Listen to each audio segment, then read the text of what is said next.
So hey guys, welcome back to our YouTube channel. So friends, आज के इस video में हम प्रैक्टिस बेस्ड क्वेश्चंस लाए हैं आपके लिए। इंग्लिश ग्रामर का जो एक आपका टॉपिक है वो जो कि आपका जेके स्टॉक असिस्टेंट में मेंशन है, veterinary फार्मिस्ट, wild life guard, social forestry, welfare में भी ये मेंशन है। सो गाइस, इससे पहले हमने जो थ्योरेटिकल जो इसके पार्ट्स थे वो हमने कर लिए हैं। तो आज के इस वीडियो में हम कुछ प्रैक्टिस बेस्ड क्वेश्चन डिस्कशन करेंगे। 20+ क्वेश्चन यहाँ पे करेंगे। तो बिल्कुल भी मत घबराना कि सर हमने इतना भी पढ़ा और हमें ये क्वेश्चन नहीं आते। तो ऐसा आपको बिल्कुल भी नहीं घबराना है, क्योंकि ये थोड़े टफ लेवल के क्वेश्चन है। तो इससे जो लेवल आपका होगा ये हो भी सकता है और इससे कम भी हो सकता है। ठीक है, बस आपको यहाँ पे चीज़ें सीखनी है। और वीडियो अच्छा लगेगा तो वीडियो को लाइक और शेयर ज़रूर करना है आपने। तो चलिए करते हैं वीडियो को स्टार्ट। और चैनल पे जो भी न्यू है चैनल को सब्सक्राइब कर दो, नोटिफिकेशन बेल को भी ऑन कर दो।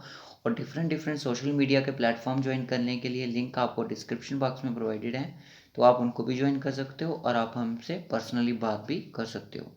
तो चलिए गाइस करते हैं इस वीडियो को स्टार्ट और एक एक क्वेश्चन करके डिस्कशन करते हैं। तो फर्स्ट जो क्वेश्चन है वो है you dash brush your teeth after every meal. तुम्हें अपने दांतों को ब्रश करना चाहिए जब भी कोई मील करते हो, यानी कि कभी खाना खाते हो, चाहे आप रात वाला खा रहे हो चाहे दिन वाला खा रहे हो। ओके, एवरी मील, सॉरी, शाम का जो खाना होता है उसके बाद आपको करना चाहिए ब्रश। तो ये क्या चीज़ बोल रहा है? क्या ये किसी को मय आएगा, शुड आएगा, माइट आएगा, शैल आएगा या फिर विल आएगा? तो जैसा कि मैंने बताया था आपको कि ये कोई एडवाइस दे रहा है इसको, यानी कि जो इसके लिए एक बेस्ट होगा इसकी लाइफ के लिए। तो ये यहाँ पे जो आपका ऑप्शन यहाँ पे फिट बैठेगा, जल्दी से माइंड से सोच लो, तो वो बैठेगा आपका you should brush your teeth after every मील।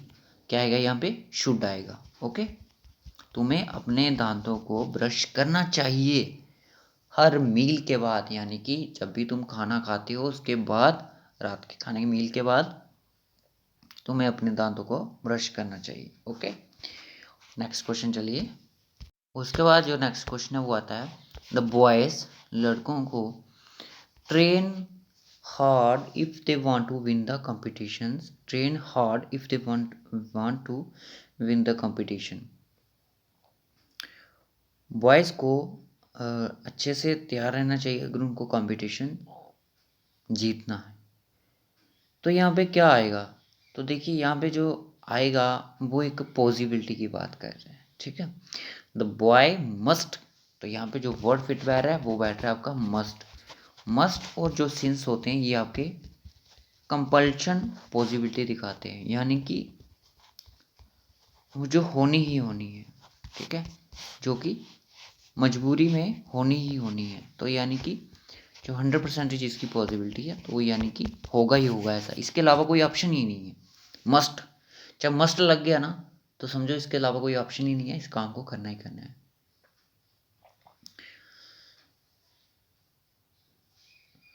ठीक है, यहाँ पे मस्ट आएगा। उसके बाद अगर हम देखें next question, if it does not rain tomorrow, अगर कल रेन नहीं हुई तो we go for a picnic, तो हम कल पिकनिक जाएंगे।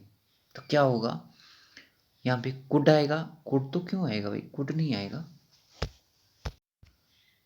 कुड और कैन हमारा पॉसिबिलिटी में आता है, तो कुड भी आ सकता है, कैन भी आ सकता है। नीड टू, वही हमें ज़रूरत है अगर बारिश नहीं हुई, तो ऐसा तो नहीं है भाई, ऐसा तो कैनॉट की तो बात ही नहीं है यहाँ पे। वुड हैव नहीं आएगा, विल हैव नहीं आएगा, तो यहाँ पे क्या आएगा आपका? कुड आएगा। We could go for a picnic. ठीक है, अगर कल बारिश नहीं हुई तो हमें पिकनिक जाना पड़ेगा। उसके बाद जो नेक्स्ट आता है, dash you like to join me for a trip up Cameron highlands.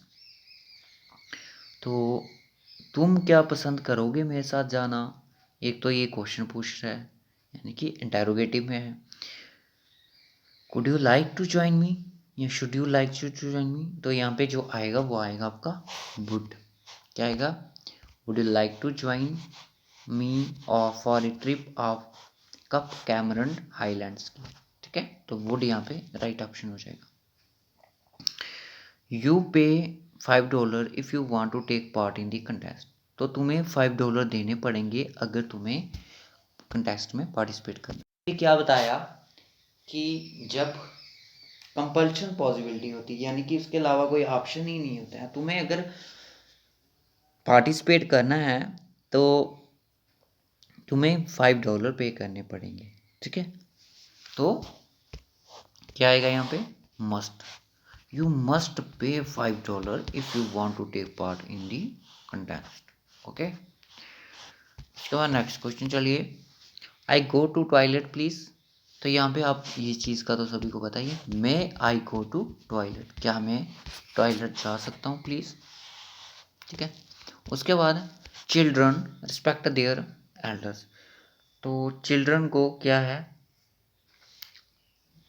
Children यहाँ पे शुड करनी चाहिए, टू बी या मस्ट आएगा या फिर क्या आएगा। तो दोस्तों जो मोस्ट ऑफ टू बी जो होता है ये भी एक आपका कंपल्शन ही होता है, ठीक है, कंपल्शन बताता है, इनकी ऐसा करना ही करना चाहिए, हमें करना चाहिए। Children ought to respect their elders, यानी कि बच्चों को अपने बड़ों की रिस्पेक्ट करनी चाहिए। मिस ते dash leave for Bangkok tomorrow for a business meeting, तो मिस ते हैं जो कल बैंकॉक छोड़ देंगे एक बिजनेस मीटिंग के लिए। तो मीटिंग के लिए यानी कि कोई फ्यूचर में मीटिंग होने वाली है इनकी, ठीक है ना। तो मिस ते विल विल लीव, वो विल लीव करेंगे बैंकॉक कल एक बिजनेस मीटिंग के लिए।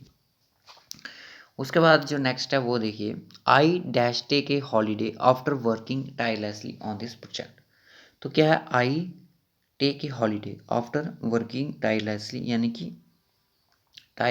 यानी कि वो बंदा ऑन दिस प्रोजेक्ट, तो यानी कि वो इस प्रोजेक्ट के बाद वो उसको एक ज़रूरत है एक हॉलीडे की, तो क्या आएगा यहाँ पे, need to, I need to a holiday, yes this is the right option, okay.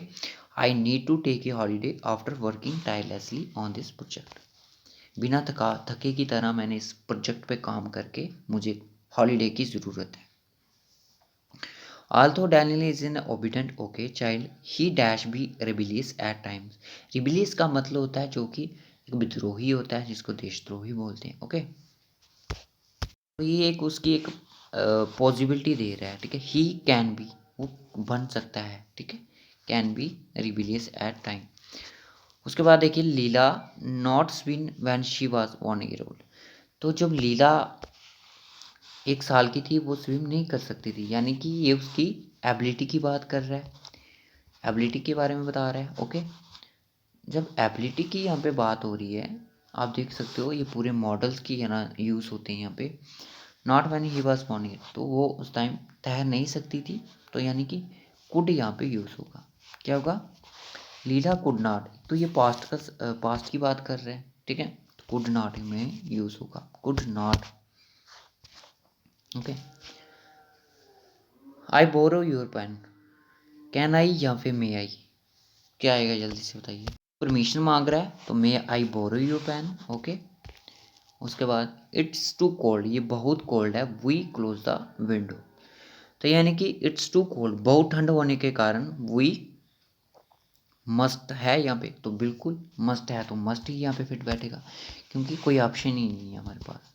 अगर खिड़की खुली है, ठंड आ रही है, तो खिड़की को बंद करना ही एक सोल्यूशन है। We dash watch television very much, we advice दे रहा है हमें कि we ought not to be, हमें ज़्यादा टेलीविज़न वॉच नहीं करना चाहिए। You dash leave the class early to catch the train, तो ये बता रहा है कि तुम्हें क्लास को लीव कर देना चाहिए, ट्रेन को तुम्हें कैच करना, तो एडवाइस दे रहा है उसके लिए, तो you should leave the class early to catch the train, okay, तुम्हें क्लास को पहले छोड़ना पड़ेगा। He dash play cricket before his marriage, ठीक है, तो he used to play cricket या फिर need should ought to be या फिर यूज, तो यहाँ पे जो आएगा ये पास्ट अपनी हैबिट की बात कर रहे हैं, तो यानी पास्ट हैबिट बता रहे हैं, पास्ट हैबिट यहाँ पे शो करने के लिए ये क्या यहाँ पे आएगा, ही यूज टू प्ले क्रिकेट, ठीक है, पास्ट एबिलिटी के लिए हम ये चीज़ें यूज़ करेंगे। तो गाइस इस पीडीएफ को मैं आपको सेंड कर दूंगा, इसको आप पढ़ते रहना, ठीक है, क्योंकि जब तक आपको ये चीज़ समझ नहीं आएगी आप इस चीज़ को अच्छे से पढ़ते रहना, क्योंकि क्वेश्चन आपको इसी तरह का हार्ड लेवल का आएगा। She dash be friendly but she usually is not, she may be friendly, she could be friendly, can be friendly, will be friendly, might be, तो यहाँ पे आएगा she will be friendly. So guys मैं आपको बता दूँ, आपने घबराना नहीं है कि सर आपने 5 ऑप्शन देख के हमें रखे हैं, तो ये हार्ड लेवल के क्वेश्चन है। हार्ड लेवल की प्रैक्टिस ही आपके लिए बेटर है। उसके बाद I leave now my parents are waiting for me. अब मैं जा रहे लगा हूँ, मेरे घर वाले मेरा इंतज़ार कर रहे हैं, यानी कि मेरे पेरेंट्स मेरा इंतज़ार कर रहे हैं। नो आई शैल लीव, मस्ट लीव, तो right option is must. Must क्यों सर? क्योंकि इसके अलावा कोई ऑप्शन ही नहीं है, ठीक है ना। मस्ट यानी कि एक कंपल्शन, इसके मजबूरी के कारण हमें ये चूज़ करना पड़ेगा। Sammy lift that heavy box, he is too small, तो क्या आएगा? हैमी सैमी कैन नॉट, यानी कि एबिलिटी की बात कर रहा है। एक मॉडल्स अगर आपने पढ़े होंगे तो उनमें ये चीज़ें देखी जाती हैं। Sammy can not lift that box, he is too small, ये तो जो बहुत छोटा है इसलिए वो बड़ा बॉक्स नहीं उठा सकता।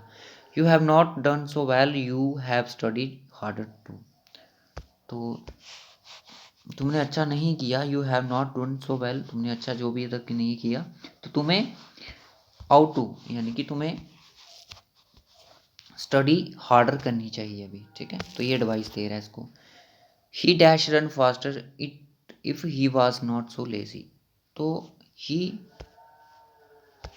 वो उस टाइम कुड की बात आएगी, कुड यानी कि एबिलिटी बात कर। ही कुड रन फास्टर, वो एक कुड रन फास्ट होता, तो he was not so lazy, उस टाइम वो लेजी नहीं था। The project we finish in 2 years time, the project should be, shall be, will be, can be, would be, तो क्या आएगा? The project should be finish, ठीक है। Project जो होगा should be finish in 2 years time, okay. उसके बाद आएगा he dash not disobey his parents, तो क्या आएगा? ही not disobey his parents, तो ही डियर नॉट, तो यानी कि उसकी हिम्मत, डियर का मतलब हिम्मत नहीं है अपने पेरेंट्स की बात को ओबे डिस ओबे करने की। उसके बाद आता है Mustafa come to the party but nobody is sure, तो कोई मतलब कि पॉसिबिलिटी बड़ी कम है यहाँ पे, तो क्या आएगा? मुस्ताफ़ा माइट कम टू पार्टी, तो यानी कि माइट का मतलब होता है एक लाइट पॉसिबिलिटी, आना ना आना, यानी कि 50% पॉसिबिलिटी थी उसकी आने ना आने की। उसके बाद जो नेक्स्ट क्वेश्चन आता है, they dash we neighbours, we neighbours पहनते टू, मैंने अभी बताया जैसे वो था ना कि he used to play cricket before marriage वाला, ठीक है, वो पास्ट की हैबिट बताता है। तो ये यूज टू बी नाइबर्स, वो पास्ट में नाइबर्स थे जब वो जंग थे, ठीक है। तो होप सो गाइस आपको आज का लेक्चर अच्छा लगा हो, तो लाइक और शेयर कर दो, लाइक कमेंट कर दो, और आप चैनल को सब्सक्राइब कर दो। इसी के साथ आपका आर्टिकल, प्रीपोजिशंस और वर्ब यहाँ पे ख़त्म होता है। तो तकरीबन अगर बात करें हम, 4th टॉपिक अब अपना स्टार्ट करेंगे हम इंग्लिश का, जिसमें आपको काफ़ी हेल्प होगी। सो गाइस 4 से 5 दिन रहे हैं, हाँ इतने ही दिन हैं, 4 से 5 दिन, एग्ज़ाम स्टार्ट होने वाले हैं यूनिट सुपरवाइजर के।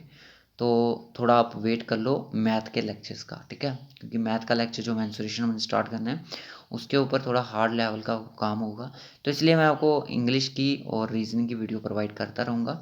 मैथ की वीडियो आपको अब जूनियर सुपरवाइजर एग्ज़ाम के बाद ही मिलेंगी, ओके। क्योंकि मैथ में थोड़ा हार्ड वर्क करना पड़ता है, तो रीजनिंग और इंग्लिश का इतना टाइम नहीं लगता है लेक्चर में बनाने में, मैथ में थोड़ा टाइम लग जाता है। तो बच्चों को और भी लेक्चर हमें प्रोवाइड करने होते हैं, तो इसके लिए सॉरी। तो गाइस मैं आपको अभी तक तो आपको श्योरिटी नहीं है कि एग्ज़ाम कब तक हुआ। मैंने जैसे बोला कि मैं जनवरी से पहले पहले आपका एक सिलेबस जितना भी है वो कंप्लीट करके रहूँगा, ठीक है। जनवरी या फिर फरवरी तो पूरा लेंगे नहीं हम, 10 से 15 दिन लेंगे, क्योंकि फरवरी तक भी आपका एग्ज़ाम नहीं होने वाला, ज़्यादा टाइम लगेगा हमारी जीके को, ओके। तो ज़्यादा फोकस, आप बच्चे बोल रहे हैं कि सर हमें नोट्स दो स्टॉक एक्सटेंड के, देखिए किस चीज़ के नोट्स दें हम अभी, क्योंकि हमारा ये सिस्टम स्टार्ट ही नहीं हुआ है। अब मैंने उस दिन मैंने आपसे बोला था कि अगर आपको इंग्लिश के नोट्स चाहिए आप मुझे बताइए, तो मैं आपको जिस बुक से मैं आपको पढ़ाता हूँ मैं आपको उसी के नोट्स प्रोवाइड कर दूँगा, ठीक है। बट किसी का कोई रिस्पॉन्स नहीं आया, जिसने बोला ही नहीं तो मैंने भी नहीं प्रोवाइड किए। और मुझे कोई भी PDF चाहिए होती है उसकी याद दिला दिया करो टेलीग्राम पे मैसेज करके डिस्कशन ग्रुप में, तो मुझे याद रह जाए, ठीक है। क्योंकि काम ज़्यादा होता है तो इसलिए माइंड में नहीं रहता है। तो आज जैसे कि सुबह की political and physical divisions of world की पार्ट 2 की ई बुक PDF है, हमने टेलीग्राम पे प्रोवाइड की। अगर जिन्होंने नहीं डाउनलोड की है तो टेलीग्राम ज्वाइन करो, वहाँ पे फाइल्स पे क्लिक करो, वहाँ पे आपको और भी बहुत सारी पीडीएफ्स फ्री ऑफ कॉस्ट मिल जाएंगी। ठीक है, सो ओके गाइस, रखूँगा मैं इस वीडियो को फिर यहीं तक, मिलेंगे आपसे नेक्स्ट वीडियो में, तब तक के लिए बाय बाय, टेक केयर।